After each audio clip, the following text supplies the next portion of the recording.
Across the Celtic world, one god loomed over the forests and hills, a figure of mystery, power, and wild, untamed nature. You've probably seen him before, the god with antlers, sitting cross-legged in the shadows of the forest. His name? Cernunnos. The god of nature, of fertility, of life's untamed power. But here's the thing, there's no grand myth telling us exactly who he was. No ancient tale with a beginning and an end. Instead, we're left with fragments, pieces of an old puzzle, some carvings, a few symbols, a few images. What do these images really mean? What, or who, was Cernunnos? Welcome to the Vortex, where mythology, lore, and history collide. If you enjoy this video, please do give it a like, and do consider subscribing. This will really help the channel out, and we have plenty more fascinating topics to come. Now, before we properly delve into this mysterious horned figure, as well as take a detour into how horned gods of old were demonized, we wanted to quickly touch on the pronunciation of his name. It's widely accepted that the reconstructed pronunciation is Cernunnos, pieced together from ancient sources. However, the simpler modern pronunciation, Cernunnos, is also perfectly acceptable. If you know him and already have a preferred way of saying his name, or perhaps you've heard a completely different version, let us know in the comments. We'd love to hear it. The truth is, Celtic culture was rooted in rich oral traditions. Like the Native Americans, their legends and histories were passed down by specialists, guardians of memory, trained in the art of storytelling. Incredibly, in both these cultures, we find almost no variation in the stories themselves. Even after hundreds, thousands of years of retelling, the original tales remain remarkably unchanged. Their histories are more trustworthy than that of the Egyptians and the Greeks, who, as we know, were as anal about record keeping as a politician is about destroying incriminating records, as they had a habit of intentionally destroying artifacts to obscure the memory of those who ruled before them. And it's this very habitual erasure of the past to cement the new rule of the conquerors that much of the Celts' history has been lost forever. The Celts were considered little more than uncivilized savages, whose beliefs deserved to be stamped out like vermin. But like all good stories, the memory of them never truly dies. Told by the old folk who still remember, songs sung in whispers, symbols carved and hidden, kept secret so the oppressors wouldn't hear. All we have now are scattered echoes in stone and story, and this is what we've been able to piece together from the fragments time was kind enough to spare. Cernunnos' most famous depiction comes from the Gundestrup Cauldron, an ancient silver bowl that's both beautiful and strange, found in the peat bogs of Denmark. On it, Cernunnos sits quietly, his antlers rising high above, his hand wrapped around a serpent. Dare we say, particularly mysterious appearance of Cernunnos was uncovered not in a remote forest, but beneath the streets of Paris. The Pillar of the Boatmen is a reconstructed 4 to 5 meter monument, carved with reliefs of both Roman and Celtic deities, including a striking horned figure, labelled in Latin as Cernunnos. But this is not the full story, literally. What we have today is not a complete pillar, but a series of fragmented blocks, discovered in 1711 beneath the foundations of what became Notre Dame Cathedral. In turn, the full pillar is widely thought to have been created in dedication to Emperor Tiberius in the 1st century CE. Yet, given the Roman tendency to repurpose sacred stones, many scholars and researchers have proposed that some of these carvings, particularly the image of Cernunnos, may be far older, possibly carved 1 or 2 centuries earlier. Some even speculate several centuries before that, later absorbed into Roman construction. And that wouldn't be unusual. Across history, conquerors have often buried the gods of the old world, sometimes quite literally. Whatever your thoughts on the matter, and do let us know in the comments, it certainly adds to the mysterious aura that shrouds this enigmatic horned god. And one thing is certain: the image of Cernunnos was important, perhaps even powerful, certainly powerful enough to endure through the centuries and still be with us today. So, what was Cernunnos, and what was he worshipped for? In many ways, it is quite simple, really. He was the lord of the wilds, the god of forests, animals, and the untamed forces of nature. He was the protector of all that roams free, watcher over life that grows and fades in the natural world. He had the power to curb the instinctual animosity between predatory beasts and gentle herbivores. While he was in their midst, they had no fear or hunger for each other.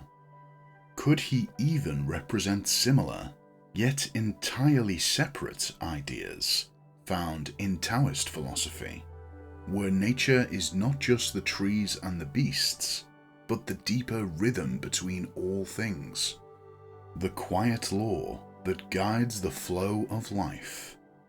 Cernunnos was, in every sense, the keeper of nature's secrets. But he wasn't just about wild things, no. He was also connected to something much more.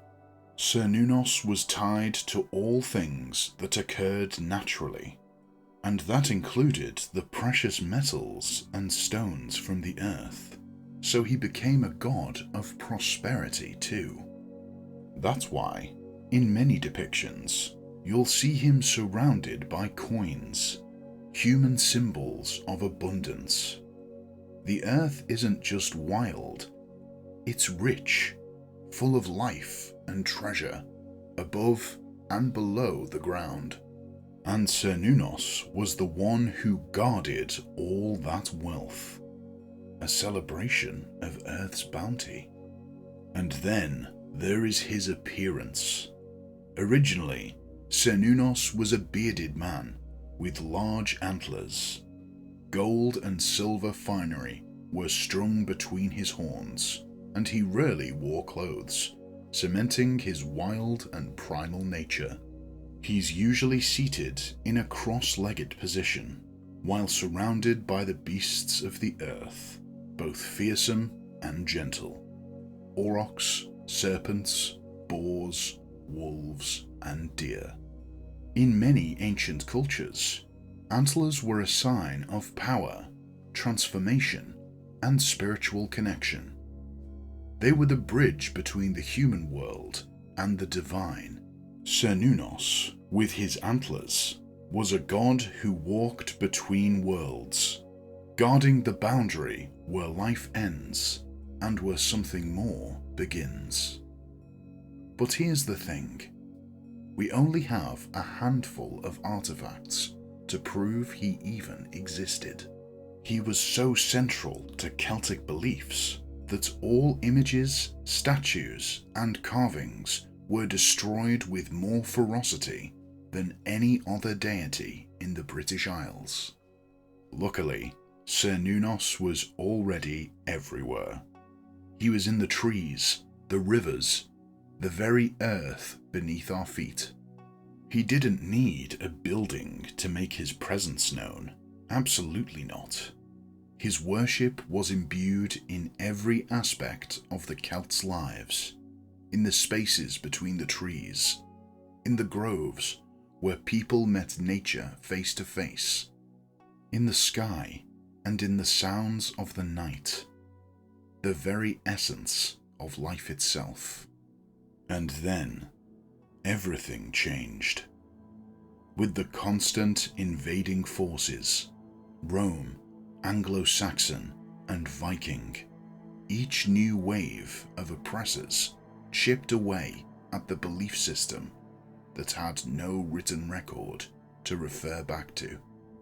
Each new invasion increasingly suppressed, fragmented, and even villainized the Celtic way of life, their deities often becoming the dark opposition to their own versions of light and goodness.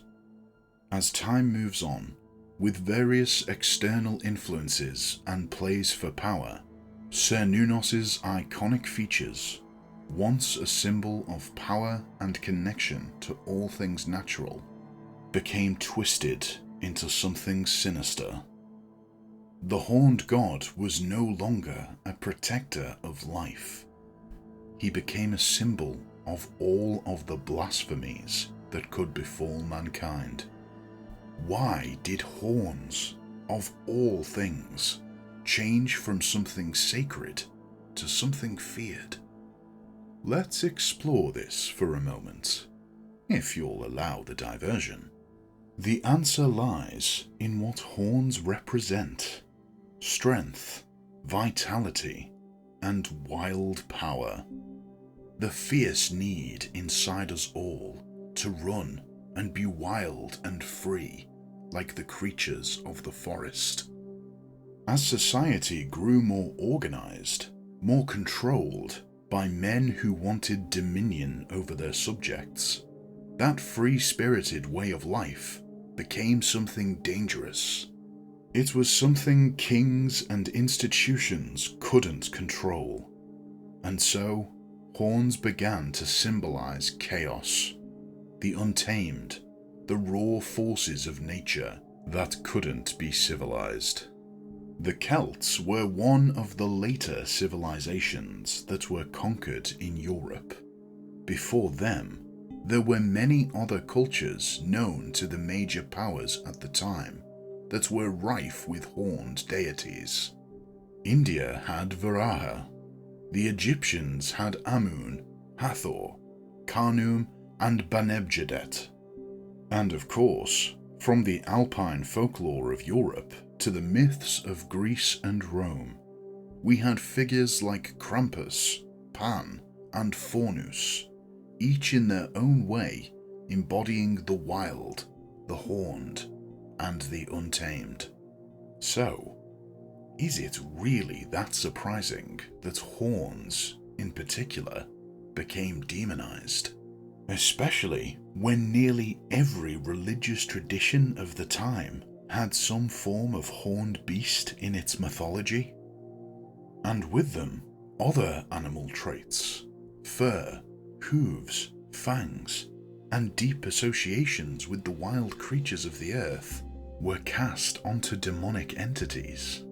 Cernunnos, for example, and his truly wild nature, was the embodiment of a free-flowing natural order that stood in direct contrast, direct opposition, to much of mankind's increasing hunger for the imposed order of population control and hierarchy. In essence, Cernunnos represents everything that any conquering force fears: freedom. Since these changes, everything that falls outside of societal norms was condemned. If a woman was depressed, she was accused of being mentally ill. Rebellious teenagers were punished like criminals. Even rare features, like red hair and left-handedness, were associated with witchcraft and moral corruptness. To live in any way that strayed from the claustrophobic, preordained rules imposed by governing institutions was, in itself, seen as demonic. Horns and beastly traits became symbols of this, closely tied to the so-called unnatural order of free-spirited individuals who dared to think differently, express desire, defiance, or distress. And so we see that the horned god archetype, in its many forms, including Cernunnos, is woven into a rich and deeply tangled history. They, and he, cannot be seen in isolation, but must be understood as something shaped by the shifting tides of time, belief, and circumstance. Gradually, these traits bled into the imagery of the previously shadowy, undefined figure, the devil. He absorbed elements from various pre-mentioned mythologies and beliefs: horns, hooves, androgyny, esoteric knowledge. These iconic features and characteristics, once sacred symbols of nature, fertility, and wildness, became associated with chaos, rebellion, and sin, making him the perfect vessel for projection, a symbol of everything that stood in opposition to the church and its pursuit of power and control. Celtic and other pagan deities were now firmly entangled in this new demonic form. The goat, in particular, became a potent symbol, tied to lust, independence, and untamed spirit, all things the church sought to suppress. Then came Baphomet, an often misunderstood and equally complex figure. The name first appeared in the 1300s, most likely a bastardization of Mahomet, a slur for Muhammad, used by a handful of powerful men within the church to accuse the increasingly independent and inconvenient Knights Templar of heresy, of worshipping a mysterious idol called Baphomet. It was a political move, not a theological one. Those in power cared far more for maintaining control than preserving faith, or respecting the beliefs of the many below them. In doing so, they brought the demonization of the other, those who were not they, full circle, drawing on fragments of Islamic, Hindu, and Celtic belief, cultures they were desperate to erase. They created a scapegoat, pun fully intended, for everything that didn't fit into a world ruled by robed men on gilded thrones, deciding what was sacred and what was sacrilege. The devil's horned and hoofed image had already been firmly established by this time, and still persists today, as a way to symbolize and vilify freedom, wildness, and anything that existed beyond the church's control. While Baphomet existed as a vague demonic accusation for centuries, it wasn't until Eliphas Levi's depiction in 1856 that he was given the iconic goat-headed, horned, cross-legged form we now recognize. And it's no wonder he looks so much like the horned gods of old. In more than a few ways, he represents the very same things the Church feared: freedom of thought, power outside of hierarchy, the wild, untamable spirit. Much of what Cernunnos first stood for all those centuries ago. Of course, this history of horned gods and demons is deep, complex, and layered, and has evolved over time, far more than we can fully cover here. A full exploration, a topic for another day. And as always, whatever your thoughts and beliefs on all this, and there's truly no judgment here, it's easy to see how the central figure of our story got caught up in it all. But here's the twist. Despite all the attempts to bury and distort him, Cernunnos didn't disappear. Far from it. His image has endured. He is once again the god of nature, the wild, and the earth's untamed power. He lives on in our current day, whether we realize it or not. In the modern world, the horned god has been resurrected. In neo-paganism, Wicca, and Druidic traditions, Cernunnos is not a figure of fear, but one of great reverence.